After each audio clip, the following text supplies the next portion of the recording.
ध्वनिर्वर्णापदं वाक्यमित्यास्पदचतुष्टयम् यस्याः सूक्ष्मादिभेदे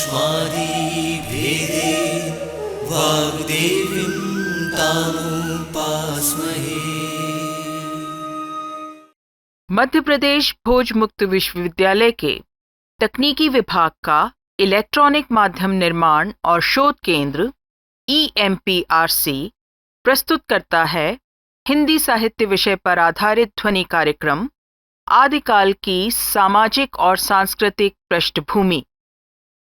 ये कार्यक्रम BA प्रथम वर्ष के विद्यार्थियों के लिए हिंदी साहित्य विषय के पहले प्रश्न पत्र हिंदी काव्य की पहली इकाई पर आधारित है। कार्यक्रम की विषय विशेषज्ञ हैं डॉक्टर रचना तेलंग। आप हिंदी विषय की प्राध्यापक हैं। इस कार्यक्रम का ध्वनि अंकन, संपादन और प्रस्तुतिकरण किया है अमर बहादुर यादव ने। तो साथियों, आइए सुनते हैं ध्वनि कार्यक्रम आदिकाल की सामाजिक और सांस्कृतिक पृष्ठभूमि।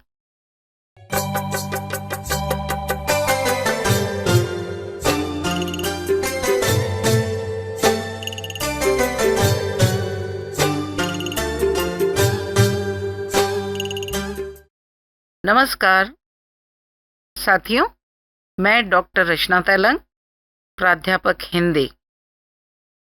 आज हम BA प्रथम वर्ष के हिंदी साहित्य विषय के प्रथम प्रश्न पत्र की प्रथम इकाई पर चर्चा करेंगे।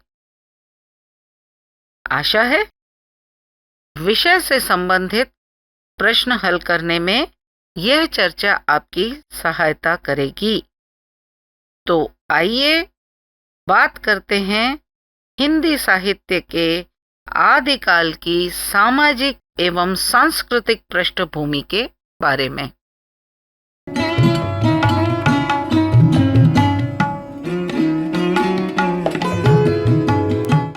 आदिकाल की सामाजिक एवं सांस्कृतिक पृष्ठभूमि। भारतीय संस्कृति अत्यंत प्राचीन है। भारत के संदर्भ में जब हम हमारी ज्ञान परंपरा, समाज व्यवस्था, उसकी सांस्कृतिक पृष्ठभूमि की बात करते हैं तो हमारे यहाँ वेदों तथा मनुस्मृति में दी गई सामाजिक व्यवस्था को मान्यता दी गई थी। अन्य संस्कृतियों में स्थित ज्ञान जहाँ हमारे सोचने समझने की शक्ति में वृद्धि करता है, वहाँ हमारी ज्ञान परंपरा अनंत नजर आती है। हमारे यहाँ स्थित ज्ञान के भंडार ने इतने ऊंचे आदर्श स्थापित किए हैं कि विदेशी विद्यार्थी भी यहाँ के विश्वविद्यालयों से ज्ञान अर्जित करने के लिए भारत देश आने लगे। मनुस्मृति हिंदुओं का प्राचीन धर्म ग्रंथ है। यह ब्रिटिश फिलोजिस्ट सर विलियम जोन्स द्वारा और ब्रिटिश औपनिवेशिक सरकार के लाभ हेतु हिंदू कानून का निर्माण करने के लिए इस्तेमाल किया गया था। हमारी वैदिक परंपरा वाचिक रही है। उसमें प्रकृति पूजन का भी प्रावधान था।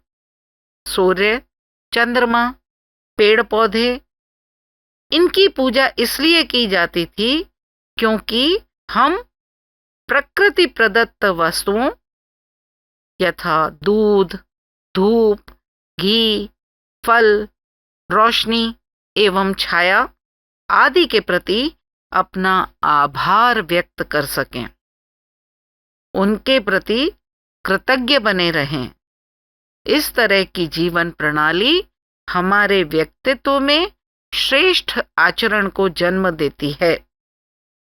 हमारी भारतीय ज्ञान परंपरा कात्यायन, अगस्त्य, कणाद, आर्यभट्ट, चरक, नागार्जुन, वराहमिहिर, भर्तृहरि, शंकराचार्य, सुश्रुत जैसे पुरोधाओं को याद किए बिना अधूरी सी जान पड़ती है। गार्गी, मैत्रेयी, लोपामुद्रा, अपाला एवं ऋतंभरा जैसी विदुषियां हमारे समाज की शान रही हैं। हमारी परंपरा है सर्वे भवन्तु सुखिनः, सर्वे सन्तु निरामयः, सर्वे भद्राणि पश्यन्तु, मां कश्चित् दुख भाग भवेत्। यानी हमारे यहाँ के ऋषियों मुनियों ने भेदभाव, हिंसा, बैर, घृणा और वैमनस्य का कोई भाव नहीं दिखाया। हमेशा से यह बताया गया है कि भारतीय समाज 4 वर्णों में विभक्त था। पहला ब्राह्मण, दूसरा क्षत्रिय, तीसरा वैश्य, चौथा शूद्र। ये सभी वर्ण प्राचीन काल में कर्म पर आधारित थे। ब्राह्मण ईश्वर के मस्तक से उत्पन्न हुए, अतः पठन पाठन व संस्कारित करने वाला व्यक्ति ब्राह्मण कहलाया। क्षत्रियों का जन्म भुजाओं से हुआ, उनका कर्म रक्षा करना यानी सैनिक धर्म निभाना हुआ। ईश्वर की जंघाओं से वैश्य जन्मे, अतः जिस तरह व्यक्ति का शरीर उसके पैरों यानी जंघाओं पर टिका होता है, उसी तरह समाज भी व्यापार वाणिज्य पर टिका रहता है।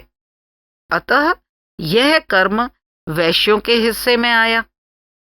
तथा शूद्र का जन्म पैरों से हुआ, अतः उसे सभी की सेवा शुश्रूषा का भार सौंपा गया। डॉक्टर इला घोष ने लिखा कि वैदिक परंपरा में ऋषि पद की मान्यता कुल, परिवार, जाति अथवा जन्म आधारित नहीं थी। यह व्यक्तिगत साधना द्वारा ही पैदा हो सकती थी। वैदिक युग में ऋषित्व एक विशिष्ट पद था जो केवल मंत्रदृष्टा या मंत्रकर्ता को ही प्राप्त था। यह अभिमान वंश परंपरागत बिल्कुल भी नहीं था।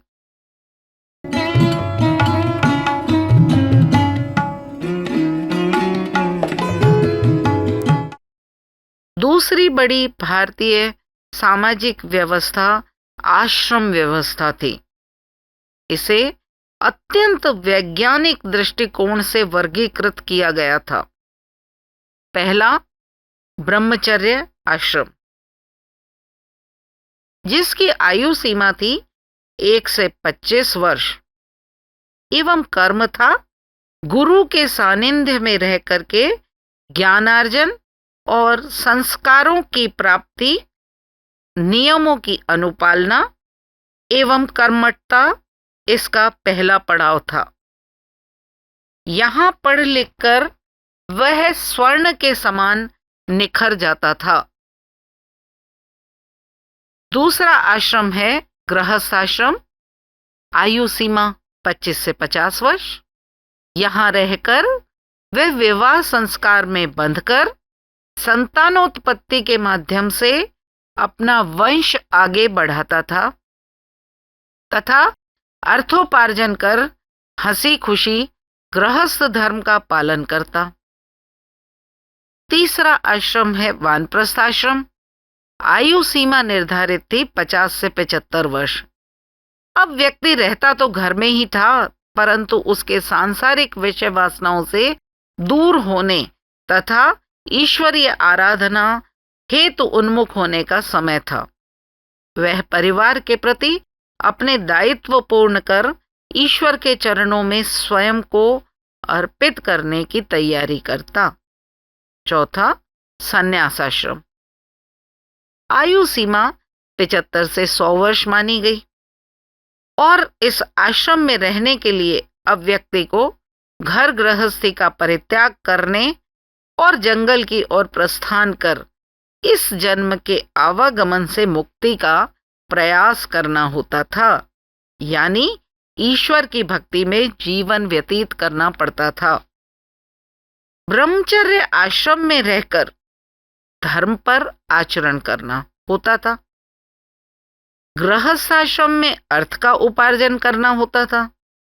तो वानप्रस्थ आश्रम में काम अर्थात इच्छाओं का परित्याग। अब अंतिम आश्रम संन्यास आश्रम में रहकर मोक्ष प्राप्ति का प्रयास करना भी जरूरी था। इस तरह धर्म, अर्थ, काम और मोक्ष, इन 4 पुरुषार्थों का भी मनुष्य के जीवन में बड़ा ही महत्व था। प्राचीन काल में भारतीय समाज व्यवस्था यह थी तथा ये ही संस्कृति हमारी वैदिक परंपरा की पहचान बनी। अतः हम गर्व के साथ कह सकते हैं कि भारत की सामाजिक व सांस्कृतिक पृष्ठभूमि वर्ण धर्म, राजधर्म, आश्रम धर्म, कुल धर्म, गुरु धर्म, मित्र धर्म और आपद धर्म पर आधारित थी, जिसमें कर्म की प्रमुखता थी तथा अभ्युदय से लेकर मोक्ष तक की परिकल्पना भारतीय ज्ञान परंपरा की ही देन है।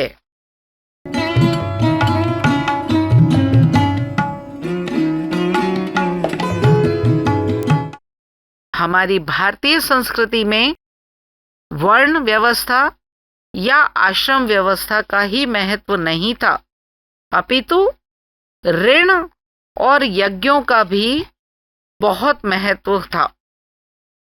हमारी संस्कृति में 5 तरह के ऋणों का भी जिक्र आता है। पहला, देव ऋण। अब ये देव ऋण क्या है? जल, भूमि, वायु, प्रकाश, छाया, अग्नि, ये हमें देवताओं के कारण प्राप्त होते हैं। अतः साथियों, हम देवताओं के ऋणी होते हैं। हमें इनके प्रति आदर का भाव अपने अंतर्मन में समाहित करना होता है और उनके प्रति कृतज्ञ भी रहना चाहिए। दूसरा ऋण है ऋषि ऋण। तप, आध्यात्मिक बल प्राप्त करने की विधा, साधना का मार्ग, पठन पाठन करने व सीखने के कारण हम ऋषियों के ऋणी होते हैं, क्योंकि वे अपनी शिक्षा द्वारा हमारे अंदर संस्कारों का बीज वपन करते थे। तीसरा है पितृ ऋण। माता पिता द्वारा कष्ट सहकर भी संतान को जन्म देने व उसका भरण पोषण करने के कारण पितृ ऋण चुकाना होता है। कहा जाता है कि संतान को जन्म देकर हम माता पिता हेतु स्वर्ग के द्वार खोल देते हैं। अतः इस ऋण को चुकाने के लिए हमें गृहस्थ धर्म का पालन करना होता है और वृद्धावस्था में उनका ध्यान रखना होता है। चौथा है अतिथि ऋण। ब्रह्मचारी के रूप में व्यक्ति की जरूरतों को पूरा करने के कारण अतिथि ऋण से उऋण होने का प्रयास करना चाहिए। इसलिए अतिथि देवो भवः की परिपालना में घर में आगंतुकों को हमेशा सम्मान देना चाहिए। और 5वां ऋण है भूत ऋण। इससे तात्पर्य है कि मनुष्य अनेक जीवधारियों का ऋणी होता है, जिनसे समय समय पर वह सुरक्षा पाता है। इसलिए मोक्ष प्राप्ति तक व्यक्ति को सभी ऋणों से उऋण होना पड़ता है। इसलिए वह अपने जीवन में 5 महायज्ञ करता है। ये 5 महायज्ञ हैं। पहला, देव यज्ञ यानी देवों की उपासना। दूसरा, ऋषि यज्ञ, वेदों का पठन पाठन। तीसरा, पितृयज्ञ, माता पिता की सेवा, संतानोत्पत्ति। चौथा, अतिथि यज्ञ यानी असहायों की सहायता करना। और 5वां, भूत यज्ञ, इस संसार में जीवधारियों की रक्षा एवं पशु पक्षियों को भोजन करवाना, यही सब बातें हमें श्रेष्ठ संस्कार देते हैं।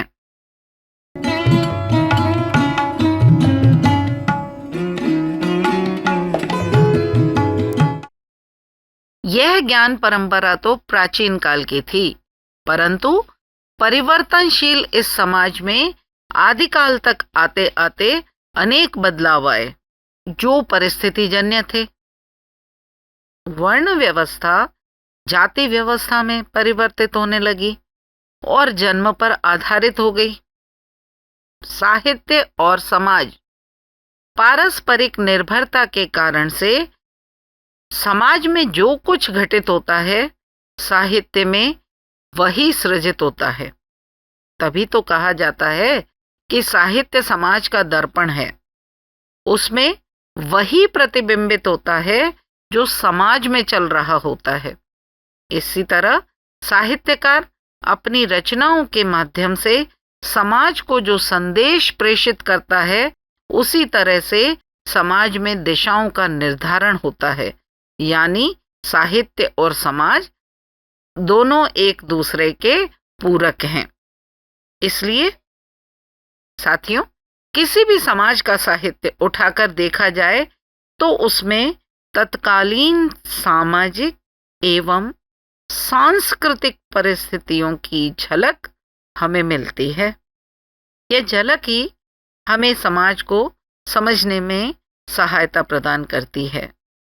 या यूं कहें कि उस समय की सामाजिक एवं सांस्कृतिक पृष्ठभूमि उस साहित्य को पढ़ने से ही समझ आ जाती है।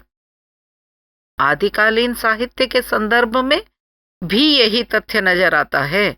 अतः हम यह कह सकते हैं कि आदिकाल की सामाजिक एवं सांस्कृतिक पृष्ठभूमि को समझे बगैर उस समय के साहित्य का स्वरूप समझ पाना अत्यंत कठिन है।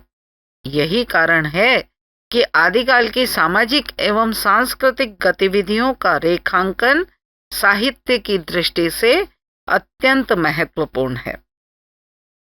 भारत में 10वीं से लेकर 14वीं शताब्दी तक का समय सांस्कृतिक एवं सामाजिक दृष्टिकोण से उथल पुथल भरा समय है।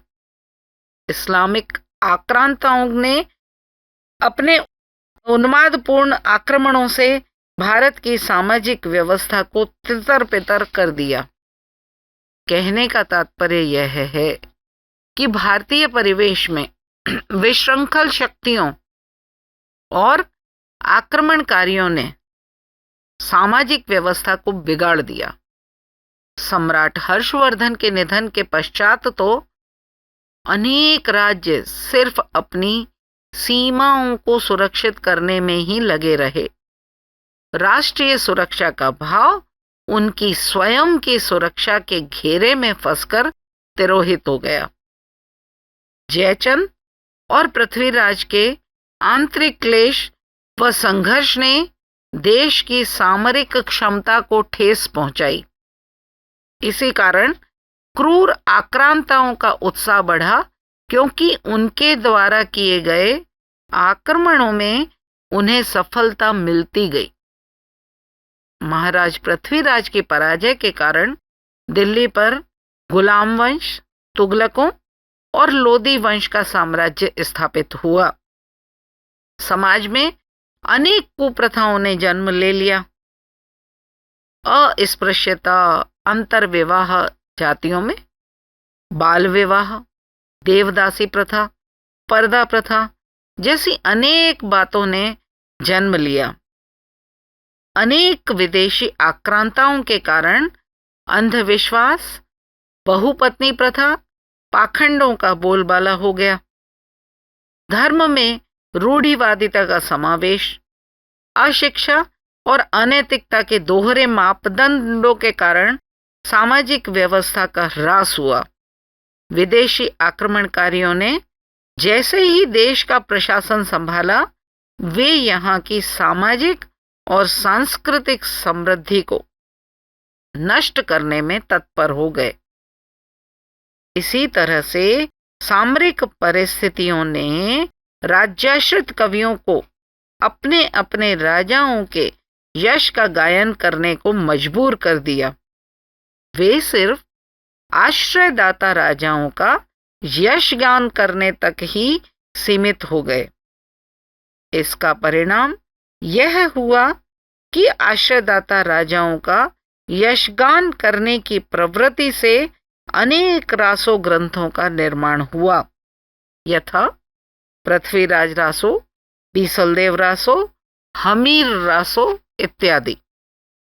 इन रासो ग्रंथों के रूप में राजाओं की वीर गाथाएं सामने आने लगीं। समाज में वीर रस प्रधान साहित्य का सृजन होने लगा। वीर भाव एवं वीर रस की प्रतिष्ठा तो हुई और राज्याश्रित कवि धन भी प्राप्त करने लगे, परंतु राष्ट्रीय एकता एवं सुरक्षा के प्रति जागरूकता की कमी से विदेशी आक्रमणकारियों का शिकंजा नित प्रति कसता ही गया। वह देश उनसे मुक्त होने में असमर्थ होता गया। राजाओं की सत्ता पर तो इसका प्रभाव पड़ा ही पड़ा, साथ ही सामाजिक सुरक्षा और सांस्कृतिक परिस्थितियां दूर तक दुष्प्रभावित हुई। आदिकालीन समाज वर्ण और जाति प्रथा में विभक्त होने के कारण आंतरिक रूप से कमजोर पड़ रहा था। युद्धों में व्यस्त शासकों का ध्यान अपनी ओर न खींच पाने के कारण राजाओं को प्रजा के सुख दुख की जरा भी चिंता नहीं रही। उच्च वर्ग और निम्न वर्ग में बटा समाज सामंतवादी विचारधारा के परिणाम स्वरूप आर्थिक असमानता का शिकार था। नारी का सम्मानजनक स्थान था। नारी की सुरक्षा, मर्यादाओं और उसकी अस्मिता की रक्षा हेतु पुरुष वर्ग बलिदान देने के लिए तत्पर था। समाज में वेद पुराण सम्मत सनातन धर्म में आए परिवर्तनों का परिणाम था कि बौद्ध एवं जैन धर्म की धाराएं भी समाज में प्रचलित हो गई थी। धार्मिक अंतर्विरोधों के कारण पाखंड का बोलबाला था, आडंबर व अंधविश्वास फैला था, परंतु ऐसे दिशाहीन समाज में भी रामानुज, आदि शंकराचार्य, निम्बकाचार्य, माधवाचार्य व रामानंद आदि आचार्यों ने भक्ति का नया पथ प्रदर्शन किया। समाज को वह दिशा प्रदान की जिसने परवर्ती युग में भक्ति के द्वारा इस्लामिक संघर्षरत समाज को सुरक्षा कवच प्रदान किया। आदिकाल के पूर्वार्ध में साहित्य की एक समृद्ध परंपरा रही। सिद्धों, नाथों, बौद्धों और जैनों ने जिस साहित्य को लिखा उसने हिंदी के आदिकालीन साहित्य पर प्रचुर प्रभाव डाला। अमीर खुसरो के कारण काव्य में, लोक भाषा में साहित्य सृजन का जो स्वरूप दिखलाई पड़ता है वह इसी का परिणाम है।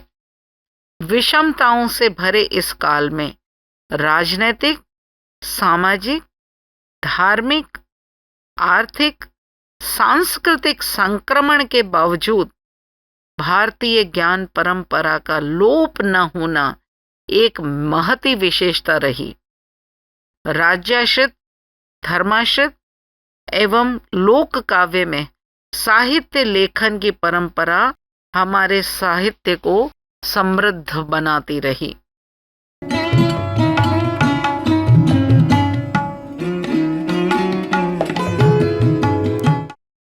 अब बात करते हैं परिवेश की।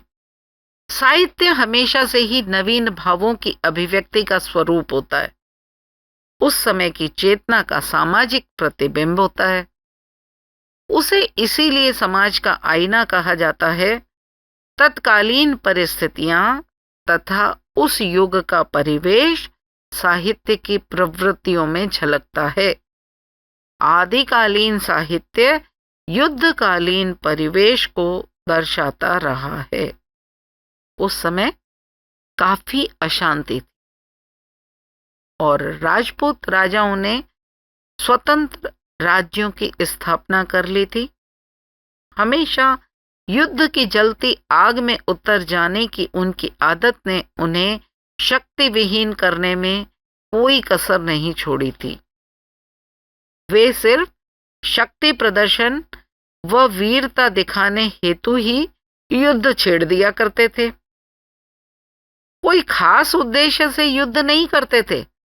इसका परिणाम यह निकला कि वे विदेशी आक्रमणकारियों से जूझने में असमर्थ दिखलाई देने लगे थे। जनता विदेशी आक्रांताओं से त्रस्त थी। हमेशा युद्ध का भय बना रहता था। अतः जनता युद्ध चाहने वाले राजाओं के अत्याचारों से भयभीत रहती थी। मुख्य रूप से पश्चिमी व मध्य प्रदेश पर इसका असर पड़ा। धीरे धीरे समस्त हिंदी प्रदेशों में इन यवन शासकों का अधिकार हो गया। उस समय के राजा संकुचित राष्ट्रीयता की भावना से ग्रसित थे। युद्धों, आंतरिक कलह और विद्रोह के इस काल में अराजकता अपने चरम पर थी। जहां एक ओर कवियों ने राजाओं को युद्ध के लिए उकसाया, तो दूसरी ओर उपदेश दिया गया हठयोग और आध्यात्मिकता का। कारण यह था कि आदिकाल में अनेक मतांतर फैले थे और धर्म साधना की दृष्टि से भारत में उथल पुथल मची हुई थी। वैदिक व पौराणिक धर्म के साथ साथ जैन, बौद्ध धर्म अपने अपने पैर जमाने में लगे थे। इसलिए धार्मिक दृष्टिकोण से देखें तो 3 संप्रदाय विशेष रूप से सक्रिय दिखलाई देते हैं। पहला सिद्ध, दूसरा नाथ और तीसरा जैन। अब बात करें बौद्ध धर्म की, तो यह धर्म कालांतर में अपनी विकृति से वज्रयान के रूप में परिणत हो गया। इन्हें ही सिद्ध कहा जाता था। ये आचार विहीनता में भोग विलासी प्रवृत्ति तथा चमत्कार प्रदर्शन करने की ओर उन्मुख हो गए।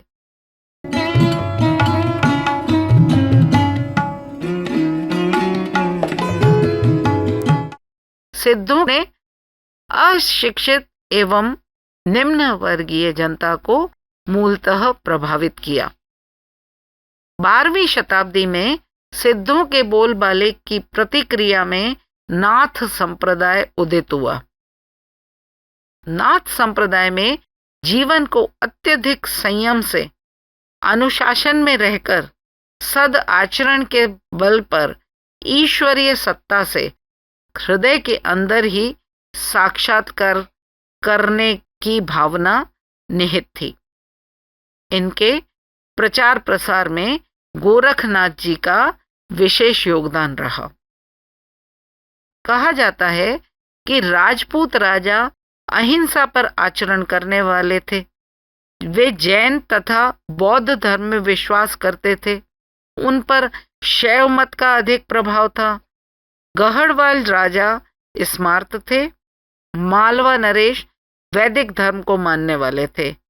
कलचुरी नरेश शैव मतावलंबी थे। यानी कहा जाए तो शैव मत बौद्धों एवं स्मार्तों के प्रभाव के कारण एक नए संप्रदाय नाथ संप्रदाय के रूप में विकसित होने लगा। नाथ पंथ में भोग पर विशेष बल दिया गया। साथ ही बाह्य आडंबरों का विरोध तथा वर्ण व्यवस्था के खंडन ही इनके प्रमुख उद्देश्य रहे। भारत के विशेषकर गुजरात प्रदेश में जैन मत का प्रचार प्रसार अधिक था। अधिकतर जैन मुनि अपने धर्म संबंधी तत्व अपभ्रंश में प्रस्तुत कर रहे थे। बहुत से कवि जैसे पुष्यदंत, धनपाल, स्वयंभू व हेमचंद्र आदि ने जैन राज्याश्रित कवियों के रूप में कविताएं की। बौद्ध धर्म में पनपी विकृतियों ने जैन धर्म को भी प्रभावित किया। वैष्णवों के 5 रात्र शैवों के पाशुपत और शाक्तों के त्रिपुर सुंदरी संप्रदायों पर बौद्ध धर्मावलंबियों के वामाचार और उनकी पूजा की पद्धति का असर दिखाई देने लगा। कहने का तात्पर्य यह है कि इस काल में धर्मों के मूल रूप में परिवर्तन आया, उनका असली स्वरूप लुप्त प्राय होने लगा था। उसमें आई विकृतियों के परिणाम स्वरूप जनता अलग अलग धार्मिक राहों को अपनाने लगी। इस वातावरण में भारत में अभी तक इस्लाम धर्म स्थापित तो नहीं हो पाया था, परंतु उसका आगमन धीरे धीरे पैर पसार रहा था।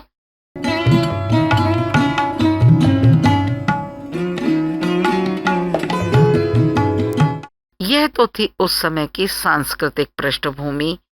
सामाजिक पृष्ठभूमि के अंतर्गत हम बात करते हैं, समाज उच्छृंखल हो चला था। राजनीतिक व धार्मिक परिस्थितियां इसके लिए उत्तरदायी थी। जनता में शासन व धर्म दोनों के प्रति अनास्था का भाव जागृत होने लगा था। अशिक्षित जनता की आस्था साधु सन्यासियों में बढ़ने लगी थी। वह उनके वरदानों और शापों में उलझकर रह गई। महामारी, अकाल जैसी परिस्थितियों के लिए वह तंत्र, मंत्र, यंत्र व जादू टोने, पूजा पाठ, जप व तप का सहारा लेने लगी थी। परिणामतः ब्राह्मण धर्म के प्रति तथा वर्ण व्यवस्था में उनकी रुचि कम होने लगी। आदिकाल में जनता का आकर्षण अनेक सिद्ध हो चले थे, जो मूलतः वेदों के प्रति विरोध का भाव रखते थे। समाज में क्षात्र धर्म की प्रधानता थी। ऐसा कहा जाता था कि जिह की बिटिया सुंदर देखी, तिह पर जाए धरे हथियार। राजपूत राजा शूरवीर थे, पर उनका शौर्य पारस्परिक संघर्ष में जाया हो रहा था। पराक्रम का उपयोग प्रतिस्पर्धा के लिए किया जाने लगा था। परिणाम ये निकला, पारस्परिक आंतरिक ग्रह कलह और अभिमानी प्रवृत्ति ने उन्हें आपस में ही उलझा दिया। स्त्रियों के मान सम्मान में कमी आ गई, उसे मात्र भोग्या के रूप में परोसा जाने लगा। आदिकालीन साहित्य उठाकर देखें तो समझ में आता है कि स्वयंवर की प्रथा के कारण भी राजाओं में वैमनस्य बढ़ा। किसी भी राजकुमारी को बलपूर्वक छीनना और उससे विवाह रचाना, यह राजपूत राजाओं का रुचिकर खेल बन गया था। अतः किसी भी राजा की सुंदर कन्या को पाने के लिए युद्ध छेड़ देना आम हो गया था। अंतपुर राजाओं और सामंतों की अटखेलियों का साधन थे। वे अपनी रंगरेलियों में व्यस्त और मस्त थे। जनता निर्धनता से त्रस्त थी। युद्धों के कारण जनता हमेशा आशंकित व आतंकित रहती थी। रासो साहित्य इस राज की गवाही देता है।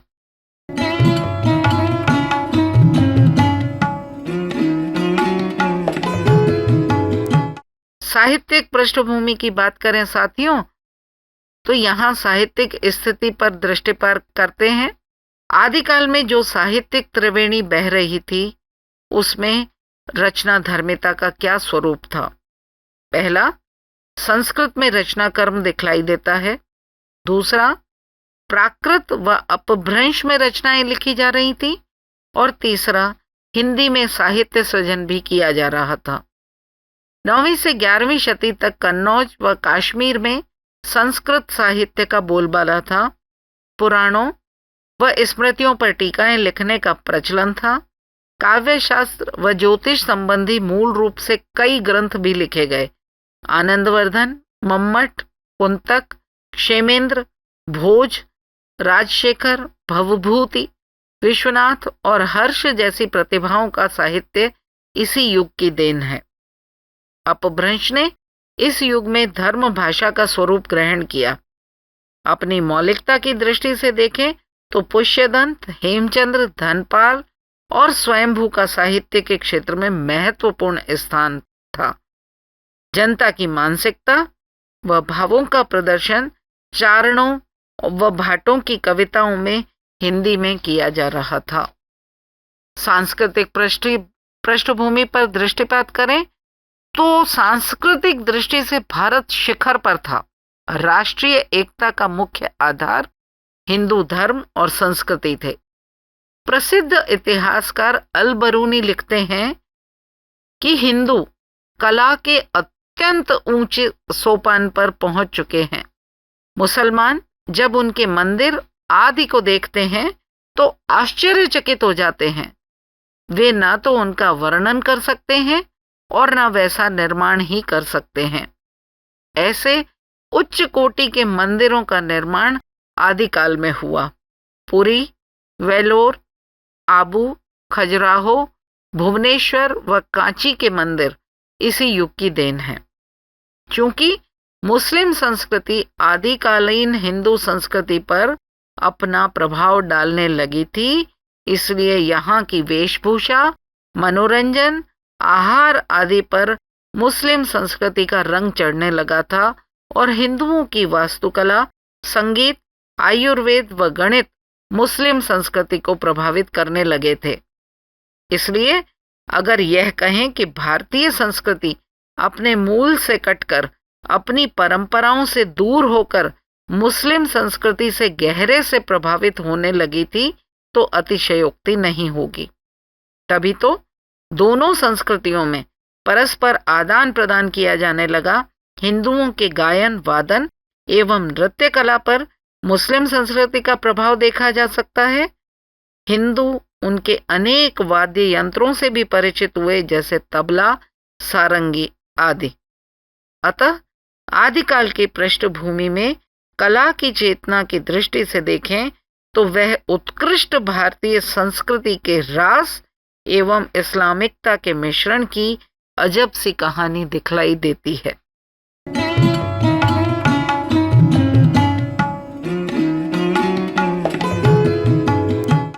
साथियों, हमारा विषय यहीं समाप्त होता है, मगर इससे संबंधित कुछ प्रश्न आपके मन में अवश्य उठ रहे होंगे। जैसे आदिकाल की सामाजिक व्यवस्था के बारे में बतलाइए। जब हम इस प्रश्न को करते हैं हल, तो हमें उस समय की समाज व्यवस्था, आश्रम व्यवस्था, पुरुषार्थ और यज्ञों आदि का ज्ञान होना अत्यंत आवश्यक होता है। और अगर हम उस समय की वैदिक परंपरा की पहचान रखते हैं तो इस प्रश्न को हल करने में हमें कोई भी कठिनाई नहीं होगी। दूसरा प्रश्न उठता है, सामाजिक व सांस्कृतिक पृष्ठभूमि से आप क्या समझते हैं?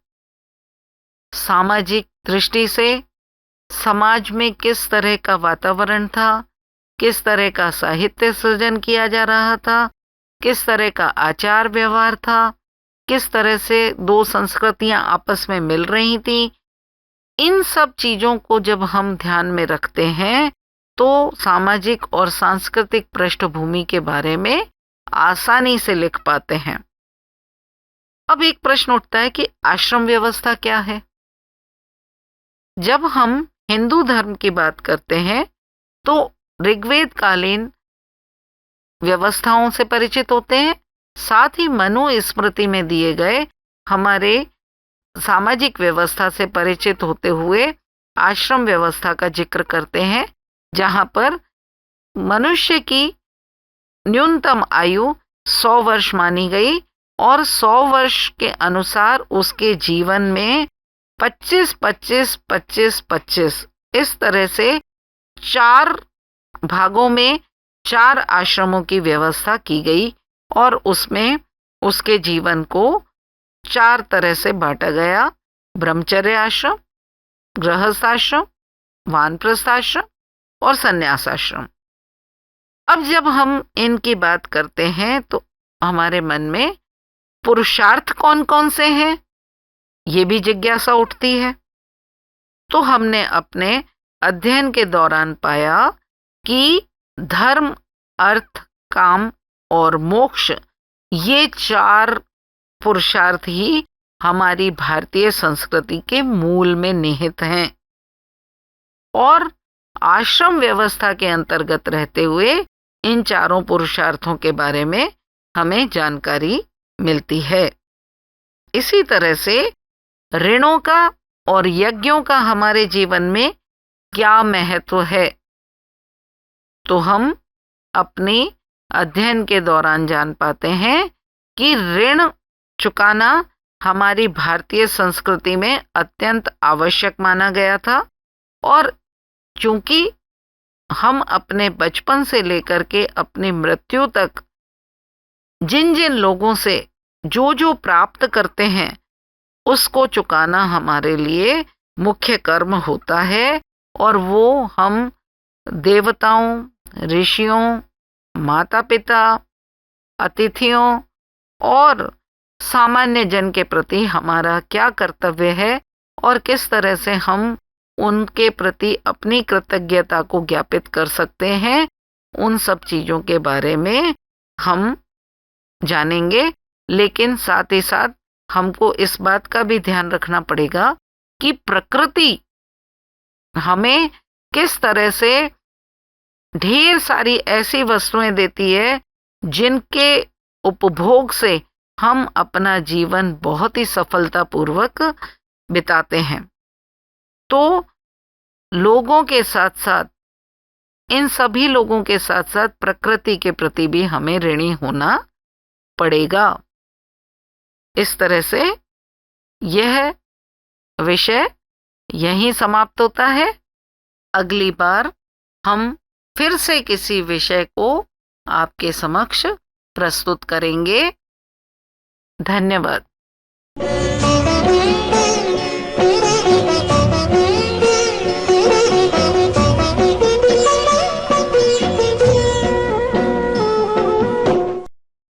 श्रोताओं, अभी आप सुन रहे थे बीए प्रथम वर्ष के विद्यार्थियों के लिए हिंदी साहित्य विषय के पहले प्रश्न पत्र हिंदी काव्य की पहली इकाई पर आधारित ध्वनि कार्यक्रम आदिकाल की सामाजिक और सांस्कृतिक पृष्ठभूमि। कार्यक्रम की विषय विशेषज्ञ और वार्ताकार थीं डॉक्टर रचना तेलंग। उद्घोषिका थीं डॉक्टर अनीता कौशल। कार्यक्रम समन्वयक थे तरुण सेन। इस कार्यक्रम का ध्वनि अंकन, संपादन और प्रस्तुतिकरण किया अमर बहादुर यादव ने। ये ध्वनि कार्यक्रम मध्य प्रदेश भोज मुक्त विश्वविद्यालय के तकनीकी विभाग के इलेक्ट्रॉनिक माध्यम निर्माण और शोध केंद्र EMPRC द्वारा निर्मित किया गया।